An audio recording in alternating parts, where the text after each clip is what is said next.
देख बेटी, तो थोड़ी देर और बैठ जा। अगर मालिक साहब ने देख लिया कि मैंने अभी तक काम भी नहीं किया तो वो बहुत गुस्सा करेंगे।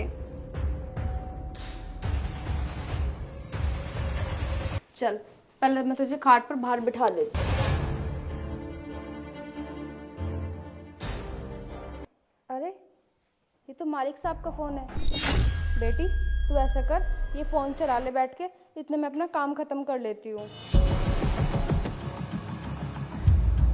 ले बेटी, अब तो आराम से बैठ के फोन चलाना, ठीक है? हो गया।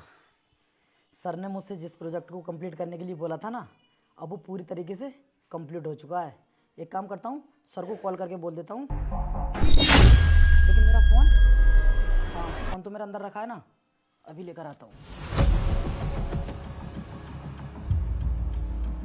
अरे यहाँ पर तो मेरा फ़ोन है नहीं। एक काम करता हूँ, शांता बाई से पूछ लेता हूँ, शायद उसने कहीं पर रख दिया हो। अरे शांता बाई, जी मालिक साहब। इधर आओ। वो मेरा फ़ोन रखा हुआ था यहाँ पर, तुमने देखा था क्या? मालिक साहब, मेरी बेटी चुप नहीं हो रही थी तो मैंने सोचा उसे फ़ोन दे देती हूँ खेलने के लिए। क्या कहा? मेरा फ़ोन तुमने अपनी बेटी के लिए खेलने के लिए दे दिया? अरे पागल हो गई हो तुम। जानती हो कितना महंगा फ़ोन है? पूरे 1.5 लाख रुपए का है। अरे तुम लोगों की तो औकात भी नहीं है इतने महंगे फ़ोन टच करने की, और तुमने मेरा फ़ोन अपनी बेटी को खेलने के लिए दे दिया? माफ़ कीजिए साहब, मैं आपका फ़ोन अभी दे देती हूँ।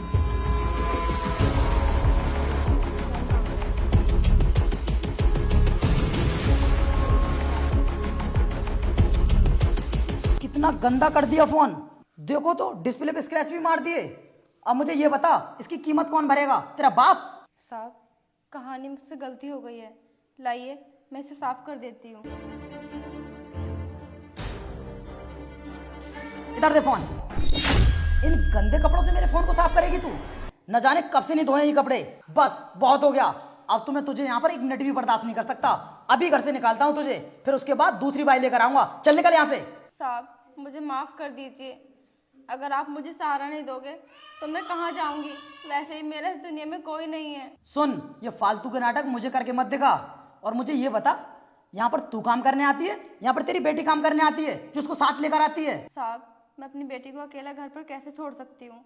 अगर तुझे मेरे घर पर काम करना है ना, तो आज के बाद अपनी इस बेटी को साथ लेकर नहीं आएगी। अगर इतने पर राजी हो तो यहाँ पर रुक, और नहीं तो निकल यहाँ से। नहीं नहीं साहब, ऐसा मत कीजिए, माफ़ कर दीजिए मुझे। रुक 1 मिनट, मैं तुझसे बाद में बात करूंगा। अभी सर की कॉल आ रही है, उनसे बात करने दे। जी सर। मिस्टर बीर, 1 महीने पहले मैंने तुमको जो फाइल ट्रांसफ़र की थी उसको तुमने अभी तक कंप्लीट नहीं किया है, और मुझे वो फाइल आज ही चाहिए।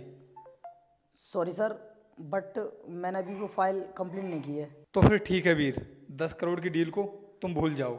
सर प्लीज़ मेरी बात सुनिए। सर ऐसा मत कीजिए, वो मैं कर दूंगा सर। अगर वो फाइल तुम आज मुझे टाइम पर सबमिट कर सकते हो तो बताओ। सर मुझे टाइम दे दीजिए प्लीज़। साहब आप कौन सी फाइल की बात कर रहे हो?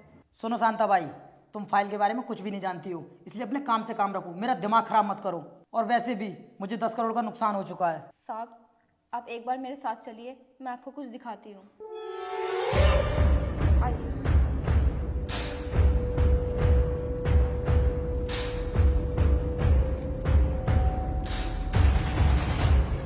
देखिए साहब, कहीं आप इस फाइल की बात तो नहीं कर रहे थे? हाँ, मैं इसी फाइल की बात कर रहा था, लेकिन अभी तक ये मुझसे कंप्लीट नहीं हो पाई है।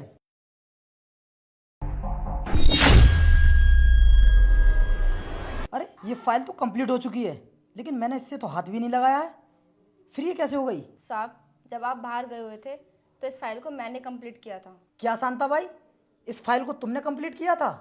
इसका मतलब तुम पढ़ी लिखी भी हो, और तुमने मुझे आज तक बताया भी नहीं। हाँ साहब, मैं बीए फाइनल हूँ। क्या शांता, तुमने बीए फाइनल कर लिया है और तुम मेरे घर में बाई का काम संभाल रही हो? और अगर ये बात तुम मुझे पहले बता देती ना, तो तुम मेरी कंपनी में मैनेजर की पोस्ट संभालती, और आज तुम्हारी वजह से मुझे 10 करोड़ रुपए की डील मिलेगी। और सुनो, कल से तुम बाई का काम नहीं करोगी, बल्कि मेरी कंपनी संभालोगी, और तुम्हारी बेटी की देखभाल के लिए मैं एक नौकर अलग से अरेंज करवा दूंगा, ठीक है? साहब मैं आपका शुक्रिया अदा कैसे करूँ, मुझे तो कुछ समझ में नहीं आ रहा है। देखो शांता, मैंने तुम्हारे साथ जो कुछ भी किया उसके लिए मुझे माफ़ कर देना। अब मैं ये फाइल लेकर डील करने के लिए जा रहा हूँ, तुम जाकर आराम करो। ठीक है साहब।